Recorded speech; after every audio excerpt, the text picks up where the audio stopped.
Well, can you hear me? Okay, perfect. So, to introduce myself,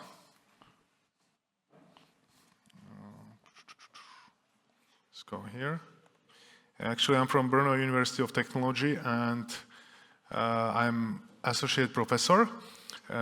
Also part-time, I started to work at Bratislava, SEU, and before I was postdoc at Singapore SUTD, and my research topics are mostly related to the consensus protocol, like this talk, e-voting with blockchains, with the focus on privacy, scalability, and also wallets, cryptocurrency wallets. Like smart OTPs is the scheme that is the first one-time password scheme for the smart contract wallets that was proposed by me and my team in Singapore, and it was later adopted in Harmony One wallet. Also, I focus on optimization of L1, EVM, Merkle Patricia 3, and also CBDC from the view how it can be useful for the people who are using it, not for the governments or central banks. We utilize the blockchains and trusted computing in combination to make it better. So if you are interested in this topic, just drop me a message. We can talk more. But for today, I will speak about the social capital. We have a master student, Juraj, who is also sitting here, who is mostly working on this stuff. Then we have a proof of useful work based on mining SNARKs. Other student is Samo, who is dealing with it. He's also sitting here. And the last one is for the zk-SNARK, in contrast to the previous one, which is about SNARK. And this is our current master student who is not here, but he made a great deal of work, so I just want to introduce him. So I start with the social capital. And the idea is to replace the stake for social capital as a next generation step in the evolution of consensus protocols. And we start by the problem of the proof of work and proof of stake, which relies on the computational resources that you need to have, like buying the mining rig, which might be expensive, or even owning of 32 ethers might be expensive for you because you don't have 32 ethers. So it limits the participation and the fairness. It is resource intensive, and there are some privacy concerns. So the motivation is to leverage the social capital instead of stake, which you can imagine as a trust or influence, and use it for privacy preserving consensus protocols. I will tell you later what I mean by privacy preserving. So our goal is to democratize participation, enhance the privacy, and ensure security.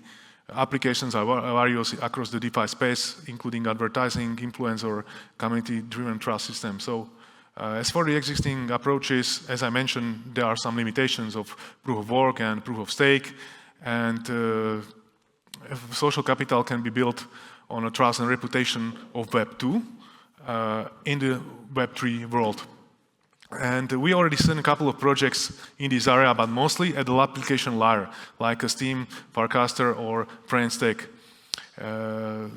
But it was not fully integrated into the consensus layer. So this is the focus of our work, which has the idea to use the social capital as a non-transferable staking mechanism, and with the key features of privacy and user uniqueness ensured by the zk-SNARKs and verifiable credentials. Incentive scheme should prevent to do Sybil attacks, because as you can imagine, if somebody would like to have many entities in the system and claim social capital and use the social capital for endorsing the content creators, this wouldn't be fair. So that's why we need this kind of cryptography and proof of uniqueness to ensure that there are no multiple Sybils or no multiple users. We have proposed the WISC-inspired leader election. So these problems are the same as in Ethereum since that moment. So we have the same kind of leader election. So properties we want to ensure is fairness, decentralization, and privacy. And we have two roles. First is the content creators, who are the consensus nodes that create the blocks. And then we have followers, that are the clients, who endorse the content creators to have enough social capital to stake it and produce the block and earn the rewards. On the other hand, followers may consume the content and can get paid for consuming the content. So this incentive model is like double-sided. Here is some demonstration of bootstrapping where user submit transaction that contains the identity proof, which probably could be obtained by centralized identity provider. and it can be extracted from the credentials of the users. Let's say we may talk about the ID, national ID or passport, and there are some fields that needs to be unique. We just made the hash over them. They are deterministic, and thanks to them, we can produce a zk-SNARK proof that can be verified on blockchain, and it can be stored in the form that you can preserve the uniqueness of each and every user. It can be even optionally affiliated with some other zk-SNARK proofs about the Web 2 world that you bootstrap this from your followers on other social networks, but it's not necessarily. What would be better if we bring the users to the platform and let the user endorse the consensus node. So this is just for a bootstrapping as one option. So we have a different kind of social capital. One is passive, which is actually granted to the followers, and followers can use them for endorsements. And there is active, which is earned by an endorsement, by the consensus node, and used for staking. And there is effective, because you may imagine that some nodes may earn just too high social capital. So it needs to be a normalization of social capital by some function like square root or logarithm to prevent monopolization. This function can be even evolved across the time and parameterized by various parameters to make it more fair. And as I mentioned, distribution of social capital is made by the clients who shouldn't pay for it because they are actually making the service to content creators. That's why we use the concept of meta transactions that are refunded by the receivers or content creators. So it's just kind of wrapping of transaction. Here's the process of the operation. You can see that when the new block is created, you have some kind of DAO randomness, which is same as in Ethereum, and selection is based on the social capital. Here is the active social capital, which is translated by the scaling function, and out of the effective social capital, you select the candidate based on the randomness. This candidate is entitled to create the block. He creates the block, includes all the stuff of the content of the block, and this is how it works. And here is the table of endorsers who endorsed a particular consensus node. Also, as for the content, here is the picture with 3 entities where follower exclusive content is distributed to the users from the consensus node, and consensus node can get rewarded. So this is the stuff I mentioned. So let's go further. We have identity verification, which is necessary through the zk-SNARK proof and verifiable credentials, as I mentioned. There can be potentially used mechanism from the WorldCoin or currently World or social graphs like Bright ID. This is just to mention the options. And no sensitive data are stored on chain. Only zk-SNARK and hash of verifiable credentials, which actually preserve the uniqueness. And leader election is made by Randall using the social capital. This is what I mentioned. So this was third work. Now I go to the proof of useful work, which is a bit different concept. So far it was quite virtual. Now we go to some work that needs to be done, like a mining of SNARK proofs. And the problem is that traditional proof of work wastes computational resources on a useless puzzle, which are just thrown away. So we might need a consensus that contributes to the society with doing something useful while securing the blockchain. So far, we've seen a couple of proposals in the history, and we've seen that the biggest problem of this proposal was actually that they missed the authentication of the solutions. If I, for example, mined or find a Cunningham chain of some prime numbers meeting the properties, I didn't embed my authorship into this sequence. So it means that anybody who is a middle attacker can steal it and say it's mine. So this didn't work. But now we are in a situation where we have a SNARKs and zk-SNARK, and we can actually exploit them to employ them into the protocol, that consensus protocol that enables to embed this information. In the same way, you can embed the integrity information, which is referring to the predecessor of the block. Yeah, this was also not possible. So we can provide the useful work and do securing the consensus protocol. That's why this protocol coming to mind, because many clients tend to outsource the computation of SNARKs and zk-SNARKs. Even though we said today, or had a couple of talks or a discussion, that it could be done on the end device of the users. Well, for some easy SNARKs, yes, but they might be more difficult ones, which involves the big pictures or videos. So I'm sure that this might have a potential in the future, especially with real-world zk-SNARK proofs. Yeah, so in this protocol, first we have two kinds of transaction, coin transaction and proof transaction. Coin are just standard that you know from the standard blockchains. Proof transactions is a request of the client to generate a proof by the consensus protocol for a certain fee that client has to pay. So miner just verify the transaction and compute the proof of the transaction. And this process is, of course, expensive. It can be somehow parallelized on the graphics, but the scaling factor is not very high. With the graphics card, you can have like 5 times improvement, not much more, and it's more dependent on the memory than the computing power. And here is the overview of the protocol. It starts from the left. You can see the state tree here, like a Merkle-Patricia tree, which is updated by adding the transaction. So first of all, you are putting the transaction that meet the difficulty, and if you have the difficulty met, then you start to mine, produce the proofs. So after you produce the proofs, before you produce the proof, the transaction set that you include needs to be fixed. Because every SNARK proofs here contains the reference, the reference to the current block hash. So you cannot add the transaction on top of it. Only it needs to be fixed before that. So after you compute all the SNARK proofs, you produce the valid block. This valid block references the previous block and contains information about the authorship. Well, we are done, so we can produce the block.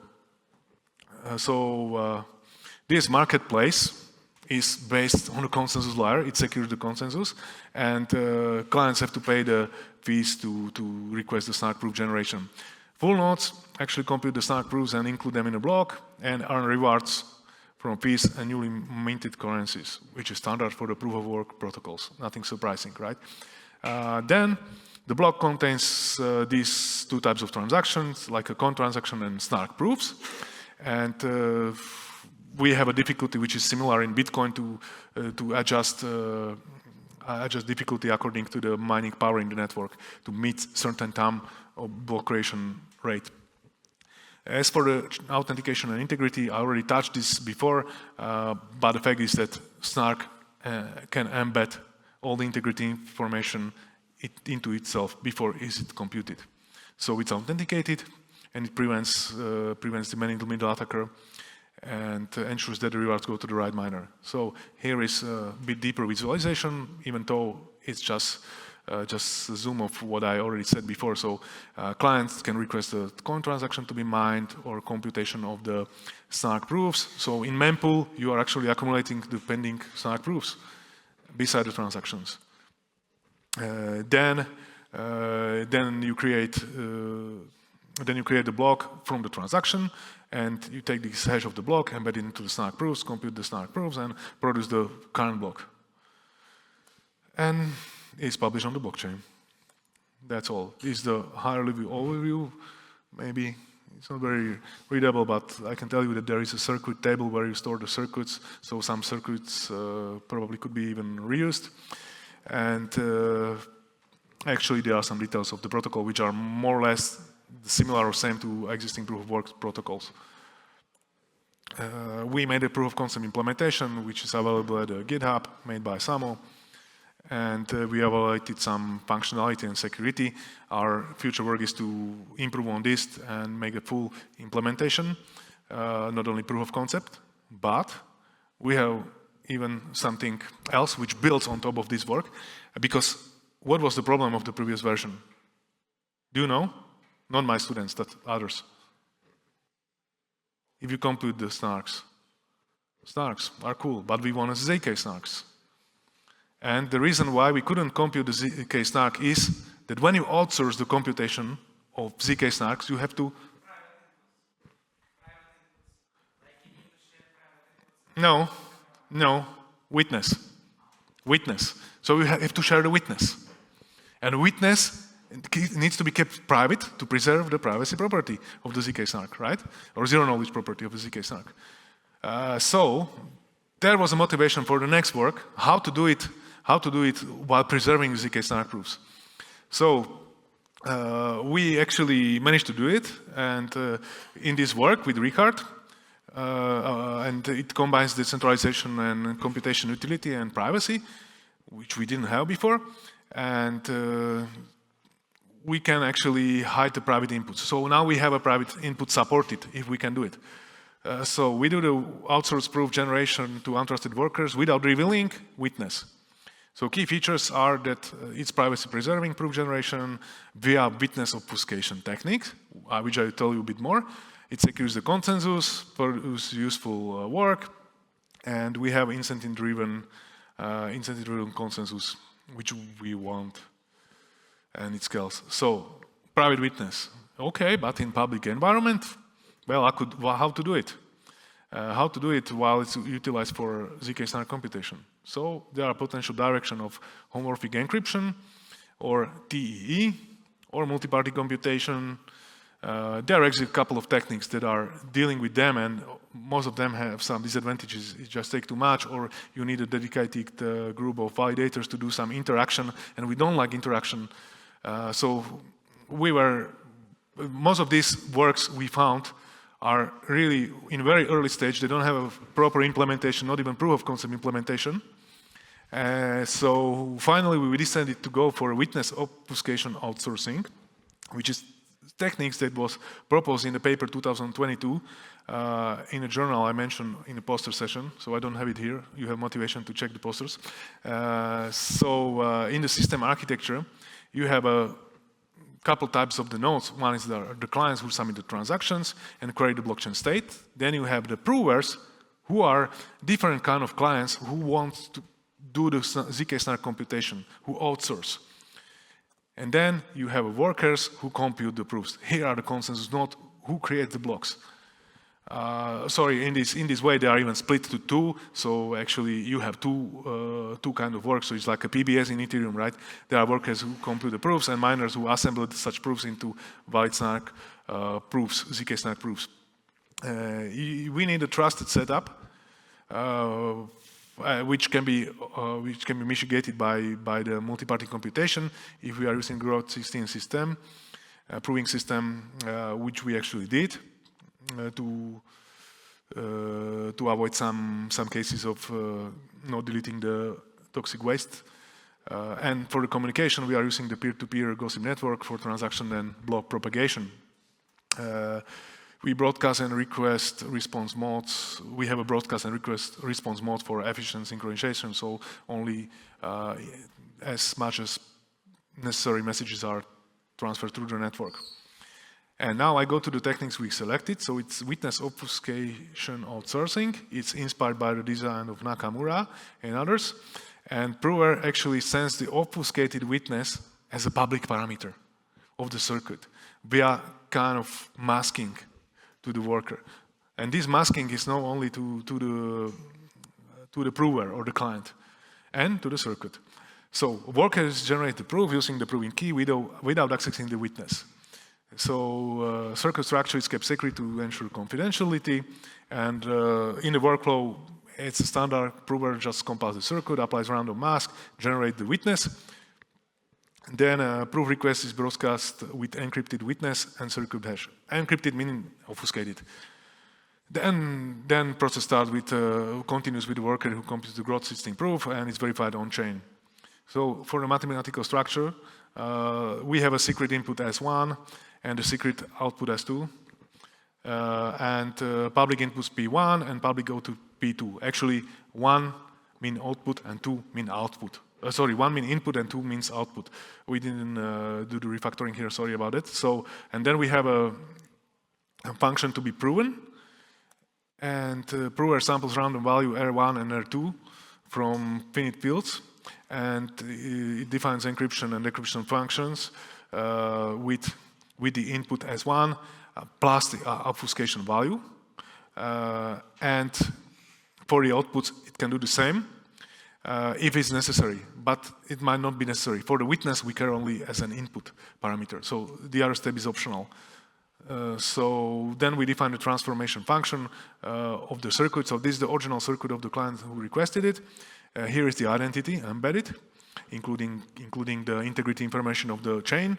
And here is the encryption function of the witness and the encryption function of the output.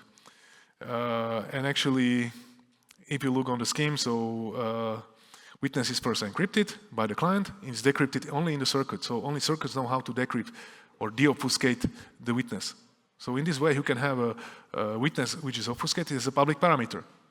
So this is the whole idea. We made a proof of concept implementation, and we measured some time of how long time it takes to evaluate compute different kind of proofs based on the number of the constraints in the circuit, and we found out it takes some time, of course. And here are just some preliminary results. Later, I believe we will have soon some better paper which will demonstrate this in more detail. So this is just to present the idea and the potential direction where the development of consensus protocols may go. So thank you for your attention, and if you have any question, please don't hesitate to ask. We still have...